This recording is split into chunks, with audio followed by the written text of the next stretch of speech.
Envy treats another person's good as our loss. Gratitude receives life as a gift and rejoices in the good wherever it appears. Hi, I'm Chris Hallett. Welcome to the Flourishing Life channel. We're in a series titled Vice to Virtue, the 7 Deadly Sins and the Flourishing Life. Today, we're talking about envy.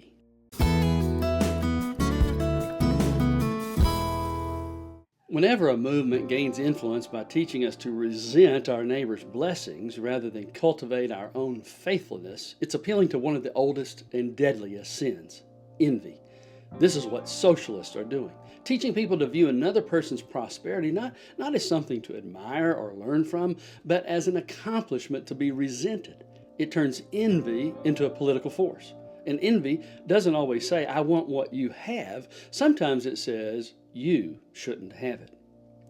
Envy is more than wanting something another person possesses. There's nothing wrong with desiring a meaningful career, a close family, financial stability, or recognition. Another person's example can inspire healthy ambition. Admiration says, that's good. I can learn from it. Envy says, your possession of that good makes me feel deprived.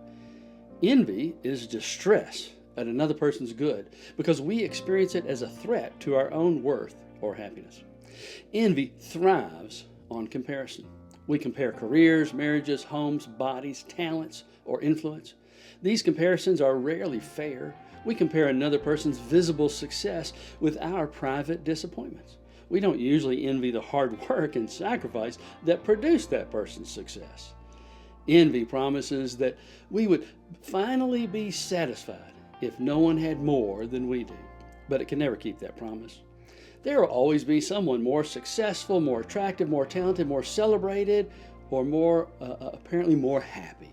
Even if we surpass one rival, envy will find another. It traps us in a race without a finish line.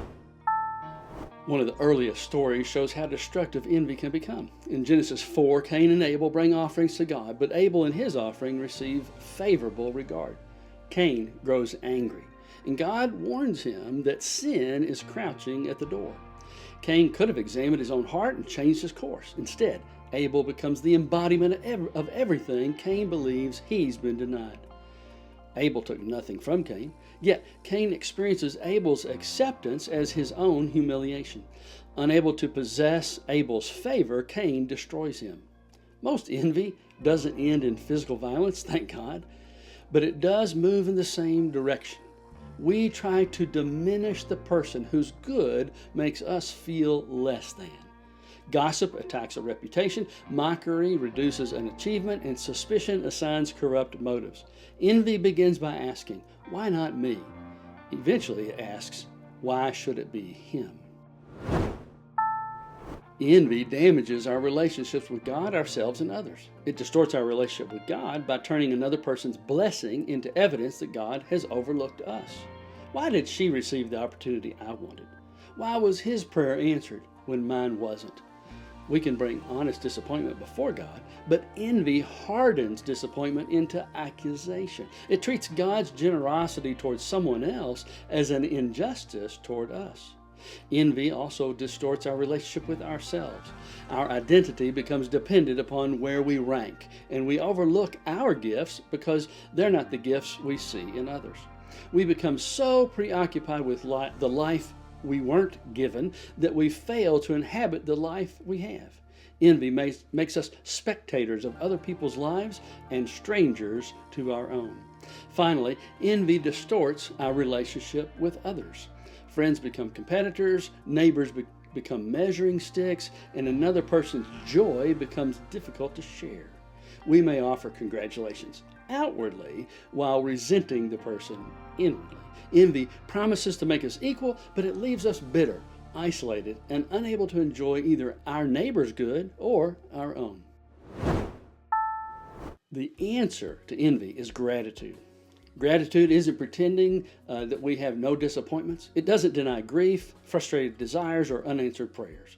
Gratitude is the disposition of the heart that receives life and its genuine goods as gifts. It recognizes how much of what sustains us, life, relationships, talents, opportunities, and daily provision, we didn't create or earn entirely for ourselves. Envy asks, why don't I have what she has? Gratitude asks, what have I been given, and how can I faithfully receive it? Gratitude doesn't require every person to receive identical gifts. It trusts that difference doesn't mean deprivation and that another person's gifts doesn't cancel our own. It frees us to recognize goods that envy had made invisible. Gratitude reaches beyond appreciation for our own blessings. Paul tells us to rejoice with those who rejoice in Romans 12:15. This is the direct opposite of envy. Envy experiences another person's joy as personal sorrow.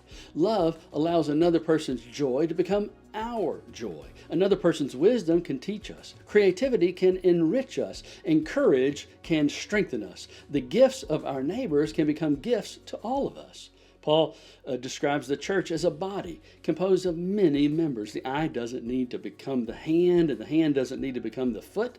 Each member has a different function, but the good of one contributes to the good of all. Envy asks why we were not given someone else's place. Gratitude asks, how can we faithfully inhabit our own place while honoring theirs? Jesus gives us another picture of envy in the parable of the prodigal son.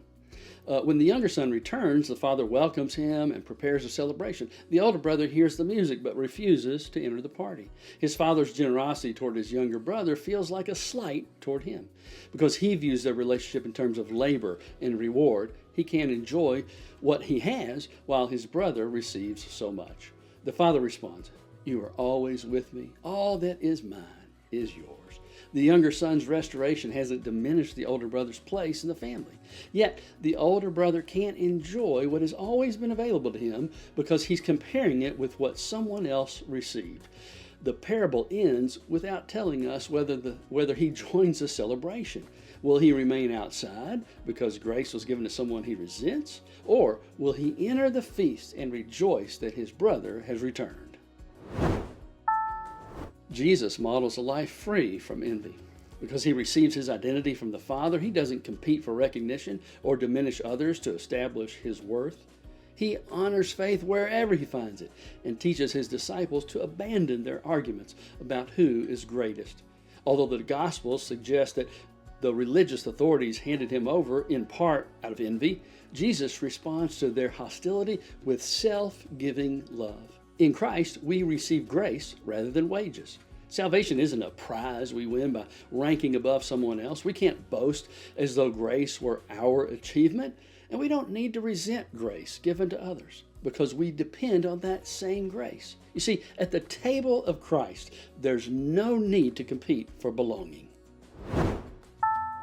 Gratitude is formed through habits that redirect our attention. We can begin by naming particular gifts, people who have loved us, daily provisions, unexpected opportunities, and ordinary moments of grace. General gratitude can remain vague, but particular gratitude teaches us to notice the good that comparison causes us to overlook. We can also confess envy honestly. We can name the person and the good that provoked our resentment.